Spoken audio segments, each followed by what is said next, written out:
ಈಗ ನಿಮ್ ತ್ರಿವೇಣಿ ಅಂದ್ರೆ ಗೊತ್ತಿಲ್ಲ ಜನಕ್ಕೆ, ಎಷ್ಟು ಜನಕ್ಕೆ ಗೊತ್ತಾಗುತ್ತೋ, ಅದ್ರ ತ್ರಿವೇಣಿ ಚಿಂದೋಡಿ ಅಂದ ತಕ್ಷಣ ಕಿವಿ ಚುರುಕಾಗುತ್ತೆ. ಏ ಅವ್ರಲ್ವಾ, ಅವ್ರ ಮನೆತನದವ್ರಲ್ವಾ ಅನ್ನೋ ಆಯಾಮ ಬಂದ್ಬಿಡುತ್ತೆ. ಎಷ್ಟೋ ಸರಿ ಡೆಸ್ಟಿನೇಷನ್ ಡಿಸೈಡ್ ಮಾಡುತ್ತೆ ನಾವ್ ಎಲ್ಲಿರ್ಬೇಕು, ಏನ್ ಕೆಲಸ ಮಾಡಬೇಕು ಅಂತ. ನೀವು ಹುಟ್ಟೋಕ್ ಮುಂಚೆನೆ ಬರ್ದಿತ್ತು ಅನ್ಸುತ್ತೆ, ನೀವೆಲ್ಲರೂ ಕಲಾ ಕುಟುಂಬದಲ್ಲೇ ಸೇವೆ ಮಾಡೋರು. ಸತ್ಯ. ಎಷ್ಟು ಜನಕ್ಕೆ ಸಿಗುತ್ತೆ ಸರ್ ಈ ಭಾಗ್ಯ ಅಲ್ವಾ? ಅದು ರಂಗಭೂಮಿ ಸೇವೆ ಮಾಡೋದಂತೂ ಅದು ಪುಣ್ಯ, ಸರಸ್ವತಿ ಪುತ್ರ ಅಂತಾನೆ ಹೇಳ್ಬೋದು ನಾವೆಲ್ಲ. ಹೌ ಸ್ಪೆಷಲ್ ಆ ಥರದೊಂದು ಕಲಾ ಕುಟುಂಬದಕ್ಕೆ ತ್ರಿವೇಣಿಯವರು ಹುಟ್ಟೋದು. ಹೌ ಸ್ಪೆಷಲ್ ಅಂತಂದರೆ ಏನು ಹೇಳಿ ನಾನು, ಅಪ್ಪ ಅಮ್ಮ ಇಬ್ಬರು ಕಲಾವಿದರಾಗಿದ್ದರಿಂದ ರಕ್ತದಲ್ಲೇ ನಮಗೆ ಅದು ಬಂದುಬಿಡ್ತು ಅಂತ ನಾನು ಅನ್ಕೋತೀನಿ. ಆ್ಯಕ್ಚುಲಿ ಹೇಳಬೇಕು, ನಾನು ಸ್ಕೂಲ್ ಡೇಸಲ್ಲೆಲ್ಲ ಡಾನ್ಸ್ ಚೆನ್ನಾಗಿ ಮಾಡ್ತಾಯಿದ್ದೆ, ಒಳ್ಳೆ ಡಾನ್ಸರ್. ಬಟ್ ನನಗೆ ಸಿನಿಮಾಗೆ ಬರಬೇಕು ಅದೆಲ್ಲ ಏನಿರಲಿಲ್ಲ. I am totally very silent and quiet ಹುಡುಗಿ. ನಾನು ಹೆಚ್ಚು ಮಾತೇ ಆಡ್ತಾ ಇರಲಿಲ್ಲ, ಅಷ್ಟು ಕ್ವೈಟ್ ನಾನು. ಅದು ಹೇಗೆ ಬಂದೆ, ಹೇಗೆ ಈ ಪ್ರಪಂಚಕ್ಕೆ ಎಂಟ್ರಿ ಅದೇ ಅದು ನನಗೂ ಗೊತ್ತಿಲ್ಲ. ಬಟ್ ಟೆಲ್ ಮೀ, ಅಂದರೆ ಒಂದು ಕಲಾ ಕುಟುಂಬದಲ್ಲಿ ಇರುವುದರಿಂದ ಈ ಸಿನಿಮಾ ರಂಗಕ್ಕೆ, ಕಲಾರಂಗಕ್ಕೆ ಬರೋದು ಈಸಿನಾ? ಇದು ನನ್ನ ಕ್ವಶನ್. ಹೌದು, ಅದು ಈಸಿನೇ ಆಯಿತು. ಓಕೆ, ಯಾಕೆ ಆಯಿತು ಅಂತ ನಾನು ಹೇಳ್ತೀನಿ. ನಂದು ಫಸ್ಟ್ ಪಿಕ್ಚರ್, ನಾನು ಮಾಡಬೇಕಾದ ಪಿಕ್ಚರ್ ಒಂದಿತ್ತು, ಅದು BN ಗಂಗಾಧರ್ ಅವರ ಬ್ಯಾನರಲ್ಲಿ ನಾನು ಮಾಡಬೇಕಿತ್ತು. ಅವಾಗ ಅವರು ಹೀರೋಯಿನ್ನು ಹುಡುಕೊಂಡು ಉತ್ತರ ಕರ್ನಾಟಕ ಕಡೆಗೆ ಬಂದಾಗ ಹುಬ್ಳಿಗೆ ಹೋಗಿದ್ರು. ಹುಬ್ಳಿ GV ಶಾರದಾ ಅವರ ಭೇಟಿಯಾಗಿ ಅವ್ರ ಮಗಳನ್ನು ನೋಡಿಕೊಂಡು ಬಂದರು. ಬರುವಾಗ ಲೀಲಮ್ಮ ಅವ್ರ ಕಂಪ್ನಿಗಿದೆ, ಮಾತಾಡಿಸ್ಬೇಕು ಅಂತ ಬಂದಾಗ ಆವಾಗ ಅವ್ರು ಕೇಳಿದರು, ಕಲಾವತಿಯವ್ರ ಮಗಳಿದ್ದಾಳಂತೆ, ಚೆನ್ನಾಗಿದ್ದಾಳಂತೆ, ನೋಡಬಹುದಾ ಅಂತ ಹೇಳಿ. ನನಗೇನು ಗೊತ್ತಿಲ್ಲ. ಫಸ್ಟ್ ಇಯರ್ ಅದೇ ತಾನೇ 10th ಮುಗಿಸಿ ನಾನು ಫಸ್ಟ್ ಇಯರ್ PU. ಆವಾಗ ಅವರು ಏನು ನೋಡ್ಬೋದು, ಅದೇನು ತೊಂದರೆ ಇಲ್ಲ, ಬಟ್ ಮಾಡಿಸ್ತಾರೋ ಇಲ್ವೋ ಗೊತ್ತಿಲ್ಲ. ನನಗೆ ಸಿನಿಮಾ, ನಮ್ಮಮ್ಮನಿಗೆ ಆಸೆ ಇದ್ದಿದ್ದು ನಾನು ದೊಡ್ಡ ಅಡ್ವೊಕೇಟ್ ಆಗಬೇಕಂತ. ಅಡ್ವೊಕೇಟ್? ಓಕೆ. ಲಾ ಓದಬೇಕು ಅನ್ನೋದು ತುಂಬ ಆಸೆ ಇತ್ತು ಅವ್ರಿಗೆ. ಬಟ್ ನನಗೆ ಸಿನಿಮಾದ್ದು ನನಗೇನು ಇರಲಿಲ್ಲ, ಯಾಕಂದರೆ ನೋಡಿದ್ದೆ ಅಲ್ಲ, ಅಮ್ಮನ ಜೊತೆ ಶೂಟಿಂಗ್ ಬಂದು ಎಲ್ಲ ನೋಡಿದ್ದಲ್ಲ, ಹಾಗೆ ನನಗೇನು ಇಂಟ್ರೆಸ್ಟ್ ಇರಲಿಲ್ಲ. ಬಟ್ ಹೇಗೋ ಗೊತ್ತಿಲ್ಲ ಹೇಗೆ ನಾನು ಒಪ್ಕೊಂಡೆ ಅಂತ ನನಗೆ ಈಗಲೂ ನನಗೆ ಆಶ್ಚರ್ಯ. ನೋಡೋಕೆ ಚೆನ್ನಾಗಿದ್ರಿ, ಚೆನ್ನಾಗಿ ಓದ್ಕೊಂಡಿದ್ರಿ, ಮತ್ತು ಯಾವುದೋ ಪಾತ್ರ ನೀವು ಸೂಟ್ ಆಗ್ತಿದ್ರಿ. ಹೌದು, ಅದು ತುಂಬ ಒಂದು ಇನ್ನೋಸೆಂಟ್ ಇರೋ ಒಂದು ಹೀರೋಯಿನ್ ಪಾತ್ರ ಅದು. ಅದು ನನಗೆ ಅದು ಎಸ್ಪೆಷಲಿ ಹೇಳ್ತೀನಿ, ನನ್ನ ಕಣ್ಣು ನೋಡಿ ಅವರು ಇಷ್ಟಪಡ್ತಿದ್ರು. ವೆರಿ ಎಕ್ಸ್ಪ್ರೆಸಿವ್ ಐಸ್ ಅಂತ ಹೇಳಿ. ಇವರು ನಮ್ಮ ಕ್ಯಾಮ್ರಾಮನ್ ಮಧುಸೂದನ್ ಅವರು ಇದ್ದಾರಲ್ಲ, ಅವರು ಇಲ್ಲ ಈ ಕಣ್ಣಲ್ಲಿ ಎಲ್ಲ ಹೇಳ್ಬೋದು ಅನ್ನೋದು ಅವ್ರಿಗೆ ಇದಿತ್ತು. ಒಂದು ನಟನೆ ಅಂದರೆ ಇವಾಗೆಲ್ಲ ಬೇರೆ ಬೇರೆ ಥಿಯೇಟ್ರ್ ಗ್ರೂಪ್ಗೆ ಹೋಗಿ ಅಥವಾ ಬಾಂಬೆ ಮತ್ತು ಬೇರೆ ಬೇರೆ ಕಡೆ ಎಲ್ಲ ಹೋಗಿ ಒಂದು 6 ತಿಂಗಳು ಟ್ರೈನಿಂಗ್ ಪಡೆದು ವಾಪಸ್ ಬಂದು ಆ್ಯಕ್ಟಿಂಗ್ ಮಾಡ್ತಾರೆ. ನಿಮ್ಗೆ ಅದು ಯಾವುದೂ ತೊಂದರೆನೇ ಇಲ್ಲ ಅಲ್ಲ? ಇಲ್ಲ, ನೋಡಿ ನೋಡಿ ತಿಳ್ಕೊಂಡಿದ್ದು, ಆಮೇಲೆ ಮಾಡೋಕ್ಕೆ ಶುರು ಮಾಡಿದ್ಮೇಲೆ ಕಲ್ತ್ಕೊಂಡ್ರಿ. ಇನ್ನೊಂದು ಹೇಳ್ತೀನಿ ಹರೀಶ್ ಅವರೇ, ನಮ್ಮಮ್ಮ ಸಿನಿಮಾಗಿಂತ ಹೆಚ್ಚಾಗಿ ನಾಟಕಗಳಲ್ಲೇ ಮಾಡಿದ್ದು ಜಾಸ್ತಿ. ಹೌದು. ನಾಟಕದಕ್ಕೆ ನಾವು ರಜೆ ಇದ್ದಾಗ ಹೋದಾಗ ಸೈಡ್ ವಿಂಗ್ಸಲ್ಲಿ ನಿಂತ್ಕೋತಾ ಇದ್ವಿ. ಓಕೆ. ಹೀಗೆ ನೋಡ್ತಾ ಇದ್ವಿ, ಅವ್ರು ಹೇಳೋ ಡೈಲಾಗು ಎಲ್ಲ. ನಾವು ಹಿಂದ್ಗಡೆಯಿಂದ ನೆಕ್ಸ್ಟ್ ಏನು ಡೈಲಾಗ್ ಅನ್ನೋದು ಇಲ್ಲೇ ಹೇಳ್ತಾ ಇರ್ತಾ ಇದ್ವಿ. ನಿಮ್ಮ ಕಂಠಪಾಠ ಆಗ್ತಾ ಇತ್ತು. ಅದರಿಂದ ನನಗೆ ಈ ಡೈಲಾಗ್ ಹೇಳೋದಾಗಲಿ, ಕಣ್ಣಲ್ಲಿ ತನ್ನಷ್ಟಕ್ಕೆ ತಾನೇ ಕಣ್ಣೀರು ಬರೋದಾಗಲಿ, ಅದೆಲ್ಲ ನನಗೆ ಏನು ಇದು ಅನಿಸ್ತಿರ್ಲಿಲ್ಲ. No glycerine. ಸೊ ಹಾಗಾಗಿ ಸುಲಲಿತವಾಗಿ ಆರಾಮಾಗಿ ಪಾತ್ರಗಳ ನಿರ್ವಹಣೆ ಆಗೋಗ್ತಾ ಇತ್ತು. ಹೌದು, ವಂಡರ್ಫುಲ್ ಎರಾಯ.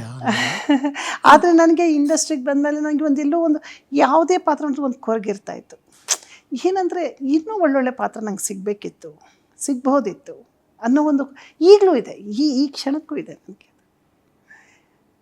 ನನಗೆ ಬಹಳ ಒಂದು ಯಾವುದಾದ್ರೂ ಒಂದು ಸಿನಿಮಾ ನೋಡುವಾಗ, ನಾನು ತುಂಬ ಕನ್ನಡ ಸಿನಿಮಾನೂ ನೋಡ್ತೀನಿ, ತಮಿಳು ಸಿನಿಮಾಗಳು ನೋಡ್ತೀನಿ. ನೋಡುವಾಗ ಅಯ್ಯೋ ಇಂಥ ಪಾತ್ರ, ನೀವು ರಾಧಿಕಾ ಅವ್ರದ್ದು, ಅದು ನನ್ನ ಹೆಸರು ಮರ್ತಿದ್ದೀನಿ, ಒಂದು ಹಳ್ಳಿ ಪಾತ್ರ ಒಂದು ಮಾಡಿದ್ದಾರೆ, ಅದೊಂದು ಫೇಮಸ್ ಡೈಲಾಗ್ ಇದೆ, ತಮಿಳು ರಾಧಿಕಾ ಶರತ್ ಕುಮಾರ್. ಆ ಪಾತ್ರ ನೋಡಿದಾಗ ಅಯ್ಯೋ ಇಂಥ ಪಾತ್ರ ನಾನು ಮಾಡಬೇಕು, ಅಯ್ಯೋ ಇಂಥ ಪಾತ್ರ ನಂಗೆ ಸಿಗಬೇಕು, ಅದು ಕಾಡ್ತಾನೆ ಇರುತ್ತೆ. ಎಷ್ಟು ಕಾಡುತ್ತೆ ಅಂದರೆ, ನಾನು ಮಾಡಿದರೆ ಹೇಗೆ ಮಾಡ್ತಿದ್ದೆ, ನನಗೆ ಈ ಒಂದು ಅದು ತುಡಿತ ಅದು ಬಂದ್ಬಿಡುತ್ತೆ. ಅದು ಏನಾಗಿದೆ, ಆ ರಂಗಭೂಮಿ ಒಂದು ಬೇರು, ಅದು ನಮ್ಮನ್ನು ಅಷ್ಟು ಕಾಡಿಸತ್ತೆ. ಅದು ನೀನು ಇದಲ್ಲ, ಇನ್ನೂ ಒಂದು ಈ ಥರ ಪಾತ್ರ ಮಾಡ್ಬೋದು, ಇದು ಮಾಡ್ಬೋದು, ಹೀಗೆ ಮಾಡ್ಬೋದು. ನೀವು ಬಿಲೀವ್ ಇಟ್ ಆರ್ ನಾಟ್, ನಾನು ಈಗ ಒಂದು ಹೊಸದಾಗಿ ಒಂದು ಸೀರಿಯಲ್ ಮಾಡ್ತಾ ಇದ್ದೀನಿ. ನನಗೆ ಈಗಲೂ ಕೂಡ ಫಸ್ಟ್ ಡೇ ನಾನು ಶೂಟಿಂಗ್ ಬಂದಿದ್ದೀನಾ, ನಾನು ನ್ಯೂ ಕಮರ ಅನ್ನೋ ರೀತಿಯಲ್ಲೇ ನನ್ನ ಮನಸ್ಸಲ್ಲಿ ಅದು ಒಂಥರ ಇವು ಹೇಗೆ ಮಾಡಿದ್ನೋ ಏನೋ, ಹೇಗೆ ಮಾಡ್ತೀನೋ ಏನೋ ಅದು ಇದ್ದೇ ಇರುತ್ತೆ ನಾಗರಾಜ್ ಅವರೇ. ಅವ್ರು ಡೈರೆಕ್ಟ್ ಹೇಳ್ತಾರೆ, ಮೇಡಮ್ ಇಲ್ಲ ಮೇಡಮ್ ಚೆನ್ನಾಗಿ ಬಂದು, ನಿಜವಾಗ್ಲೂ ಚೆನ್ನಾಗಿ ಬಂತ ಕೇಳ್ತಾನೆ ಇರ್ತೀನಿ ನಾನು. ಎಷ್ಟು ಸರಿ ಅವರು ಇಲ್ಲ ಮೇಡಮ್ ನಿಮಗೆಲ್ಲ ನಾವು ಹೇಳೋಕ್ಕಾಗತ್ತಾ ಅಂತ ಹೇಳ್ತಾರೆ. ಇಲ್ಲ ನೀವು ಹಾಗೆ ಹೇಳ್ಬೇಡಿ, ನಿಮಗೆ ಹೇಗೆ ಬೇಕು ಹಾಗೆ ಹೇಳಿ ನಾನು ಮಾಡ್ತೀನಿ. ನಿಮ್ಮ ಪಾತ್ರಕ್ಕೆ ನಾನು ನ್ಯಾಯ ಒದಗಿಸ್ಬೇಕು, ಅದು ನನ್ನ ಕರ್ತವ್ಯ. ಅದು ನೀವು ಹೇಳಿ ನಿಮಗೆ ಇಷ್ಟ ಆಯಿತಾ. ನಾನು ಏನೋಪ್ಪ ಇವರು ದೊಡ್ಡ ಆರ್ಟಿಸ್ಟು, ಸೀನಿಯರು, ದೊಡ್ಡ ಆರ್ಟಿಸ್ಟ್ ಅಂದರೆ ಸೀನಿಯರು, ಇವ್ರಿಗೆ ನಾವು ಹೇಗೆ ಹೇಳೋದು ಅದು ಹೇಳಬೇಡಿ. ನನಗೆ ನಾನು ಹೇಗೆ ಮಾಡಬೇಕು, ನಿಮಗೆ ಹೇಗೆ ಬೇಕು ಹೇಳಿ, ನಾನು ಹಾಗೆ ಮಾಡ್ತೀನಿ. ಈಗಲೂ ನನಗೆ ಅದು ಇದೆ. ಕಲಾವಿದರಿಗಿರಬೇಕಾದಂಥ ಬದ್ಧತೆ ಮತ್ತು ಸಂಸ್ಕಾರ ಏನು ತ್ರಿವೇಣಿ ಮೇಡಮ್? ಸಂಸ್ಕಾರ ಅಂದರೆ ನಾನು ಹೇಳ್ತೀನಿ, ಫಸ್ಟು ನಾವು ಕಲಾವಿದರಾಗಿ ಒಂದು ಧನ್ಯತಾ ಭಾವನೆ ಇರಬೇಕು ಫಸ್ಟ್. ಆಮೇಲೆ ಯಾವುದೇ ಪಾತ್ರ ಆಗಲಿ ಅದಕ್ಕೆ ನಾವು ಅದರೊಳಗೆ ಪರಕಾಯ ಪ್ರವೇಶ ಮಾಡಬೇಕು. ಅದು ನಾನೇ ಈಗ ನಾನು ಕೆಲವರು ಆರ್ಟಿಸ್ಟ್ಗಳು ನೋಡಿದ್ದೀನಿ ಹರೀಶ್ ಅವರು, ಯಾರು ಅಂತಲ್ಲ. ಇವಾಗ ನಾನೊಂದು ಅಲ್ಲಿ ಒಂದು ಬಡ ಕುಟುಂಬ ಅಂದರೆ ಬಡ ಕುಟುಂಬದ ಥರನೇ ಇರಬೇಕು. ನನ್ನ ವೇಷ ಭೂಷಣ, ನನ್ನ ಮೈ, ನನ್ನ ಮುಖ, ಹಾವ ಭಾವ, ನಡಿಗೆ ಕೂಡ, ಕೂರೋದು ಕೂಡ ಅದೇ ಇರಬೇಕು. ನಾನು ಸೊಫೆಸ್ಟಿಕೇಟೆಡಾಗಿ ಕೂರ್ತೀನಿ, ನನಗೆ ಇದೇ ಬೇಕು, ನಾನು ಚೇರಲ್ಲೇ ಕೂರಬೇಕು ಅಂದರೆ ಅದು ಆಗೋದಿಲ್ಲ. ಆವಾಗ ಅದಕ್ಕೆ ಏನು ಒಂದು ನ್ಯಾಚುರಲ್ ಆಗಿ ಮಾಡೋದಕ್ಕಾಗೋದೇ ಇಲ್ಲ. ಆಮೇಲೆ ಕಮಿಟ್ಮೆಂಟ್. ಇವಾಗ ನಾನು ಮಾಡ್ತೀನಿ ಅಂದರೆ ಹೌದಪ್ಪ, ನಾನು ಮಾಡ್ತೀನಿ ಅಂದರೆ ನನಗೆ ಯಾರು ಬೆಟ್ ಮಾಡಿ ತೋರಿಸ್ಬಾರ್ದು. ಇದು ಇವರಲ್ಲ ಅವ್ರು ಮಾಡಿದ್ರು ಚಂದ ಅನ್ಬಾರ್ದು, ಇವರೇ ಸರಿ ಅನ್ಬೇಕು. ಇನ್ನೂ ನಾನು ಅಷ್ಟು ಪರ್ಫೆಕ್ಟ್ ಆಗಿಲ್ಲ ನಿಜ ಹೇಳಬೇಕು ಅಂದರೆ. ನಾನು ಅಂದ್ಕೊಳ್ಳೋದು ಇವ್ರು ಬಿಟ್ಟರೆ ಇಲ್ಲ ಅನ್ನೋ ರೀತಿಯಲ್ಲಿ ನಾನು ಮನಮುಟ್ಟವಾಗಿ ಇನ್ನೂ ನಾನು ಕಲಿಬೇಕು ಅನ್ನೋದು ಭಾಳ ಇದೆ ನನಗೆ. ಇದು ಫಸ್ಟ್ ಟೈಮ್ ನಿಮ್ಮ ಇಂಟರ್ವ್ಯೂಲಲ್ಲಿ ನನ್ನ ಮನಸ್ಸಲ್ಲಿರೋದನ್ನು ನಾನು ಹೇಳ್ತಾ ಇರೋದು. ಇಲ್ಲ, ಯಾಕೆ ಅಂದರೆ ನಾನು ಒಂದು ಟೈಮ್ ಫಿಕ್ಸ್ ಮಾಡಿದ್ದೆ, ತ್ರಿವೇಣಿ ಮೇಡಮ್ ಇಷ್ಟು ಗಂಟೆಗೆ ಬರಬೇಕು ನಮ್ಮ ಸೆಟ್ಗೆ ಅಂತ. ಆನ್ ಡಾಟ್ ನನ್ನ ಮುಂದೆ ಇದ್ರು ಅವರು, ಆನ್ ಡಾಟ್ 2 ನಿಮಿಷ ಈ ಕಡೆ ಇಲ್ಲ, 2 ನಿಮಿಷ ಆ ಕಡೆ ಇಲ್ಲ. ನಂಬರ್ 2, ಒಳಗೆ ಬಂದು ಮೈಕ್ ಮುಂದೆ ಕೂತಾಗ ಅವ್ರ ಕ್ಯಾಮ್ರಾಗೆ ನಮಸ್ಕಾರ ಮಾಡಿದ್ರು. ಅಂದರೆ ಒಂದು ಅದು ನಿಮ್ಮ ಬದ್ಧತೆ ಆಗಲಿ, ನಿಮ್ಮ ಸಂಸ್ಕಾರ ಹೇಳುತ್ತೆ. ಇಲ್ಲ, ನನಗೆ ಮೊದಲನೇ ಪಿಕ್ಚರಲ್ಲಿ ಅವ್ರು ಏನು ಹೇಳಿಕೊಟ್ರಲ್ಲ ಅದು ಈಗಲೂ ನಂಗೆ ತಲೆಯಲ್ಲಿದೆ. ಹೀಗೆ ಆಮೇಲೆ ಇಲ್ಲಿ ಚೇರಲ್ಲಿ ಕೂತಾಗ ಹೀಗೆ ಡೈರೆಕ್ಟಾಗಿ ಕೂರಲ್ಲ ನಾವು ಹೀಗೆ ಸುತ್ತರ್ಕೊಂಡು ಬಂದು ಹೀಗೆ ಬಂದೇ ಕೂರಬೇಕು. ಮೇಕಪ್ಪಿಗೆ ಕೂತಾಗ ಕಾಲ ಮೇಲೆ ಕಾಲು ಹಾಕ್ಕೋಬಾರ್ದು, ಇದು ಚಪ್ಪಲೆಲ್ಲ ಹಾಕಬಾರ್ದು. ಅಲ್ಲಿ ಕೂರುವಾಗ ಭಯ ಭಕ್ತಿಯಿಂದ ಕೂರಬೇಕು. ಆಮೇಲೆ ಮೇಕಪ್ ಆದಮೇಲೆ ಮೇಕಪ್ ಮನೆಗೆ ನಮಸ್ಕಾರ ಮಾಡಬೇಕು. ಯಾಕಂದರೆ ನಾವು ನಮ್ಮ ಮೇಲೆ ಒಂದು ಲೇಯರ್ ಹಾಕಿರ್ತಾರೆ ಅವರು. ಕರೆಕ್ಟ್. ಅದನ್ನು ಜನ ನೋಡ್ತಾರೆ, ಆ ಬ್ಯೂಟಿ ನೋಡ್ತಾರೆ. ಅವ್ರು ಮಾಡೋ ಮೇಕಪ್ಪು ನೈಜವಾಗಿ ಆ ಪಾತ್ರಕ್ಕೆ ತಕ್ಕನಾಗಿ ಅವ್ರು ಮಾಡಿರ್ತಾರೆ. ಅದು ಅವರು ಕೂಡ ಗುರುಗಳೇ ಅಲ್ಲ ನನಗೆ. ಇವಾಗ ನಾನೊಂದು ಹಳ್ಳಿ ಪಾತ್ರಕ್ಕೆ ಹೆಂಗೋ ಒಂದು ಸ್ಟೈಲಿಶ್ ಆಗಿ ಬಂದುಬಿಟ್ಟು ನಾನು ಹಳ್ಳಿ ಪಾತ್ರ ಮಾಡ್ತೀನಿ, ಅದಕ್ಕೆ ತಕ್ಕನಾಗಿ ಅವ್ರು ಮಾಡಿರ್ತಾರಲ್ಲ, ಅದರಿಂದಲೂ ನಾವು ಆ ಪಾತ್ರಕ್ಕೆ ನ್ಯಾಯ ಒದಗಿಸೋಕ್ಕೆ ಸಾಧ್ಯ ಆಗುತ್ತಲ್ಲ ಅದು. ಆಮೇಲೆ ಕ್ಯಾಮ್ರೆಗೆ ಹೋದಾಗ ಮತ್ತು ಡೈರೆಕ್ಟರ್ಸ್ಗೆ ನಮಗೆ ಏನೇನು ಬೇಸಿಕ್ ನಮಗೆ ಏನೇನು ಅಂತ ಹೇಳಿ ನಾವು ಕೇಶವಣ್ಣ ಅಂತ ನಮಗೆ ಫಸ್ಟ್ ಮೇಕಪ್ ಹಾಕಿದ್ದು ಅಣ್ಣವ್ರದ್ದು, ಅವರೇ ನನಗೆ ಫಸ್ಟ್ ಮೇಕಪ್ ಹಾಕಿದ್ದು. ಅವ್ರು ನನಗೆ ಹೇಳಿದ್ದು, ನೋಡಿ ಹೀಗೆ ಇರಬೇಕು ಇಂಡಸ್ಟ್ರಿಯಲ್ಲಿ ಅಂತ. ನಂಗೆ ನಿಜವಾಗ್ಲೂ ಈಗ ನೆನೆಸ್ಕೊಂಡ್ರೆ ಅಳು ಬರುತ್ತೆ ನಿಜವಾಗ್ಲೂ.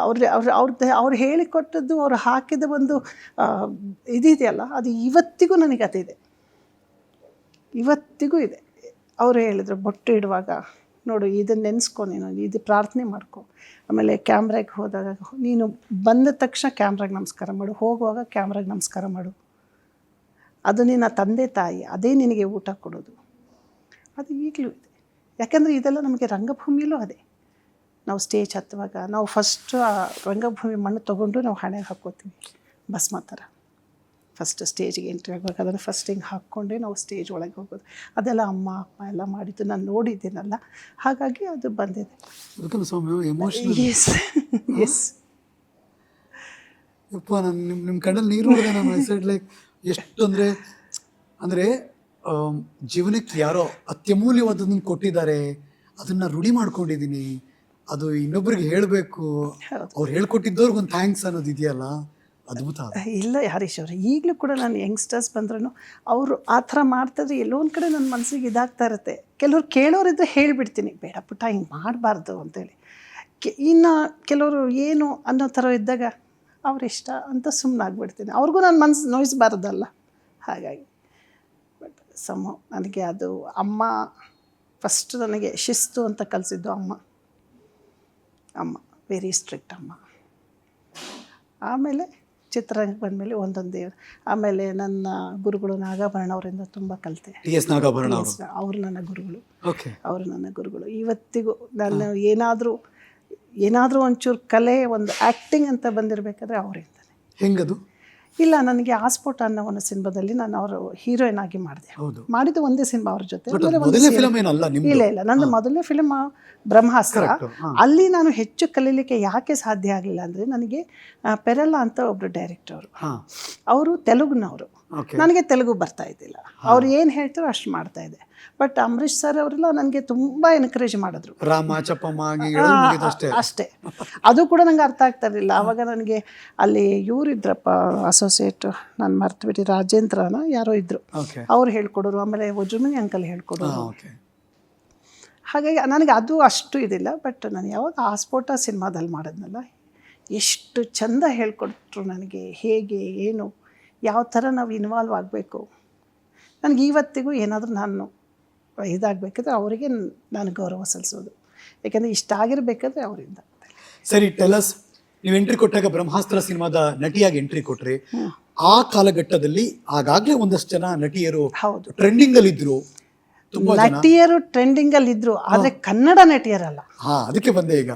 ಸೊ ನೀವು ಎಂಟ್ರಿ ಕೊಟ್ರಿ, ಈಗ ತಿರುಗಿ ನೋಡ್ತಾರಲ್ಲ, ಓ ಯಾರಪ್ಪ ಇದು ಚೆನ್ನಾಗಿರುವ ಕನ್ನಡದ ನಟಿ ಎಂಟ್ರಿ ಕೊಟ್ಟಿದ್ದಾರೆ ಅಂತ ನೋಡ್ತಾರೆ. ಒಂದು ಇಂಡಸ್ಟ್ರಿ ಅವ್ರು ನೋಡ್ತಾರೆ, ಇನ್ನೊಂದು ಹೊರಗಡೆ ಇರೋ ಜನ ನೋಡ್ತಾರೆ. How was that welcome? Sir, Nagaraj ಅವರೇ, ಹೇಗಾಯ್ತು ಅಂದ್ರೆ, ಇದು ವಜ್ರಮಣಿ ಅಂಕಲ್ ಅವ್ರಿಗೆ ಅಮ್ಮ ತುಂಬ ಚೆನ್ನಾಗಿ ಪರಿಚಯ. ಸಂಪತ್ಗೆ ಸವಾಲಿಂದನೂ ಸುಮಾರು ಒಂದು 2-3 ಪಿಕ್ಚರ್ ಒಟ್ಟಿಗೆ ಮಾಡಿದೆ. ನಾನು ಯಾವಾಗ BN ಗಂಗಾಧರ್ ಚಿತ್ರಕ್ಕೆ ನಾನು ಆಯ್ಕೆ ಆದೆ ಅಂತ ಗೊತ್ತಾಯಿತು, ಆವಾಗ ಅಂಕಲ್ ಅಪ್ಪಂಗೆ ಫೋನ್ ಮಾಡಿ, ಮಗಳನ್ನ ಕರ್ಕೊಂಡು ಬಾ, ಬಸವರಾಜ್ ಅಂತಲೇ ಕರೆಯೋದು, ನಮ್ಮ ಫಾದರ್ ಹೆಸರು ಕರಿ ಬಸವರಾಜು ಮಗಳನ್ನ ಕರ್ಕೊಂಡು ಬಾ, ನಾನು ನೋಡಬೇಕು. ನೋಡಿದ್ದು ಇಮ್ಮಿಡಿಯೇಟಾಗಿ ಅಡ್ವಾನ್ಸ್ ಮಾಡಿ, ನಿನ್ನ ಮಗಳು ನನ್ನ ಪಿಕ್ಚರ್ಗೆ ಸೆಕೆಂಡ್ ಹೀರೋಯಿನ್, ಅಂಬರೀಷ್ ಅವ್ರ ಜೊತೆ. ಅದು ಶಾಕ್ ಆಗೋಯ್ತು ನನಗೆ. ನಾನು ಅಂಬರೀಷ್ ಅವ್ರನ್ನ ಯಾವತ್ತೂ ನೋಡೇ ಇಲ್ಲ ಅಲ್ಲಿವರೆಗೂ. ವಿಷ್ಣು ಸರ್ನ ನೋಡಿದ್ದೆ, ಅಣ್ಣವ್ರನ್ನಂತೂ ಬಿಡಿ ಸುಮಾರು ಸರಿ ನೋಡಿದ್ದೀನಿ, ಅವ್ರ ಜೊತೆ ಒಡನಾಟನೂ ಇತ್ತು. ಅದರಿಂದ ನಾನು ಫಸ್ಟ್ ಟೈಮ್ ಅಂಬರೀಷ್ ಸರ್ ನೋಡಿದ್ದು.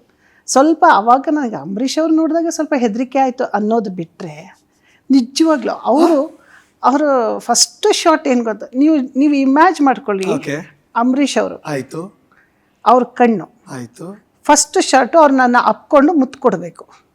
ಅದು ಫಸ್ಟ್ ಶಾಟ್ ಲೈಫಲ್ಲೇ ಇಂಡಸ್ಟ್ರಿಗೆ ಬಂದ್ಮೇಲೆ ಫಸ್ಟ್ ಶಾಟ್. ಏನೋ ಒಂದು ಡೈಲಾಗೋ ಒಂದು ಕ್ಲೋಸಪ್ ಏನೋ ಇದ್ರೆ ಅದೊಂಥರ ಫಸ್ಟ್ ಅವ್ರು ಹಿಂಗೆ ಎಳೆದ್ಬಿಟ್ಟು ನಾನು ಹಿಡ್ಕೊಂಡು ಹಗ್ ಮಾಡಿ ಮುತ್ತು ಕೊಡಬೇಕು. ನಾನು ಹೇಗೆ ನಿಮಗೆ ಗೊತ್ತಿಲ್ಲ, ಅಂಬರೀಷ್ ಸರ್ ಬಂದರು, ಚೆನ್ನಾಗಿದೆಯಾ, ಅಲ್ಲ ಅಮ್ಮ ಥರ ಇದೆಯಾ ಅಂತ ಹೇಳಿದ್ರು. ನನಗೆ ಫಸ್ಟಿಗೆ ಹೆದರಿಕೆ, ರೆಡಿನಾ ಮೇಲಿಂದ ಅಲ್ಲಿ ನಾನು ಓಡ್ಕೊಂಡು ಬರಬೇಕು, ನನ್ನ ಹಿಂದೆ ಹಿಂಬಾಲಿಸ್ಕೊಂಡು ಬರ್ತಾರೆ, ಬಂದುಬಿಟ್ಟು ಎಳೆದುಬಿಟ್ಟು ಜೋರಾಗಿ ಹಗ್ ಮಾಡಿ ಇಲ್ಲಿಗೆ ಮುತ್ತು ಕೊಡಬೇಕು. ಹಂಗೆ ಕೊಟ್ಟ ತಕ್ಷಣ ನನ್ನ ಡೈಲಾಗೇ ಮರ್ತೋಯ್ತು. ಸುಮ್ಮನೆ ನಿಂತಿದ್ದೀನಿ, ಏಮಾಯಿಂದಿ ಅಂತ ಕೇಳ್ತಾ ಇದ್ದಾರೆ ಅವರು. ನನಗೇನು ಫಸ್ಟ್ ಆಫ್ ಆಲ್ ತೆಲುಗು ಮಾತಾಡೋಕ್ಕೆ ಬರ್ತಾಯಿಲ್ಲ, ನನಗೇನು ಮಾತಾಡೋಕ್ಕೆ ಬರ್ತಾಯಿಲ್ಲ. ವಜ್ರಮಣಿ ಅಂಕಲ್ ಕೂತಿದ್ರು, ಬಂದರು, ಏನಾಯಿತು ಪುಟ್ಟ ಅಂದರು. ಅಂಕಲ್, ನನಗೇನು ಮಾತಾಡೋಕ್ಕೆ ಆಗ್ತಾ ಇಲ್ಲ, ನನಗೇನು ಮಾತು ಬರ್ತಾನೆ ಇಲ್ಲ, ಏನು ಡೈಲಾಗ್ ಅಂತಲೇ ಗೊತ್ತಿಲ್ಲ ಅಂದೆ. ಮಾತಾಡೆ, ಮಾತಾಡು, ಏನು ನಾನು ಬಂದು ನೀನು ಹಗ್ ಮಾಡಿದ್ರೆ ನೀನೇನು ಹೇಳಬೇಕು, ಬಿಡಿ ಅಂತ ಹೇಳಬೇಕು, ನಾಚ್ಕೋಬೇಕು, ಅಷ್ಟು ಮಾಡು ಸಾಕು. ಅದು ಚೆನ್ನಾಗಿ ಹೇಳ್ಕೊಟ್ಟಿದ್ದಾರೆ, ಅದು ರೇಗ್ಬಿಟ್ಟು. ಆಮೇಲೆ ಇವರು ಶಾಂತಮ್ಮ ಹಿರಿಯ ಕಲಾವಿದ, ಅವ್ರು ನನ್ನ ಸಪೋರ್ಟ್. ಅಂಬಿ, ಯಾಕೋ ಹಂಗೆ ಮಾಡ್ತೀಯ, ಹುಡುಗಿ ಸಣ್ಣ ಹುಡುಗಿ ಕಣೋ, ಬಿಡು, ಅವಳನ್ನ ರೇಗಿಸ್ಬೇಡ. ಅಯ್ಯೋ, ತುಂಬ ಎಂಜಾಯ್ ಮಾಡಿದೆ ನಾನು. ಬಟ್ ಅಂಬರೀಷ್ ಅವರು ಅಷ್ಟೇ ಪ್ರೊಟೆಕ್ಟಿವ್ ಆಗಿದ್ರು ನನಗೆ. ಶೋರ್. ಅವರು ಯಾರ ಹತ್ರ ಆದರೂ ಯಾಕೆ ಮಾತಾಡ್ತೀಯಾ, ಕುತ್ಕೋಲಿ, ಒಂಥರ ಏನೋ ಇವರು ಸ್ಟ್ರಿಕ್ಟ್ ಲೆಕ್ಚರರು ನನ್ನ ಸ್ಟೂಡೆಂಟ್ ಆ ಥರ ಪಾಪ ನಿಜವಾಗ್ಲೂ ಎಸ್ ಕಲ್ಚರ್ ಅದು ಅಲ್ಲಿ ಕೂತ್ಕೋ ಸುಮ್ಮನೆ ಕೆಲಸ ಆಮೇಲೆ ಅವರಿಗೆ ಅಮ್ಮನ ಬಗ್ಗೆನೂ ಅವ್ರಿಗೆ ಗೌರವ ಇತ್ತು ಮತ್ತು ನಮ್ಮ ಫ್ಯಾಮಿಲಿ ಬಗ್ಗೆ ಗೌರವ ಇತ್ತು. ಹಾಗಾಗಿ ಅವರು ತುಂಬ ಚೆನ್ನಾಗಿ ನನ್ನನ್ನು ಪ್ರೊಟೆಕ್ಟ್ ಮಾಡಿದ್ರು ಆ ಸಿನಿಮಾದಲ್ಲಿ. ಸಿನಿಮಾ ಅಂದರೆ ನಿಮಗೆ ಗೊತ್ತಿದೆ, ನಾನು ಹೇಳೋದು ಬೇಕಾಗಿಲ್ಲ. ಹೊಸಬ್ರು ಅಂದರೆ ಹೇಗೆ ಅಂತ ಗೊತ್ತಿದೆ. ನಾನೇನು ಇವಾಗ ನಿಮಗೆ ಎದುರಿಗೆ ಹೇಳಿ ಅದು ನಾನು ಹೇಳೋದು ಬೇಕಾಗಿಲ್ಲ. ಆದರೆ ತುಂಬ ವಜ್ರಮುನಿ ಅಂಕಲು ಅಷ್ಟೇ ತುಂಬ ಚೆನ್ನಾಗಿ ಆವಾಗ ನನಗೆ ಫ್ರೆಂಡ್ ಆಗಿದ್ದು ತಾರಾ.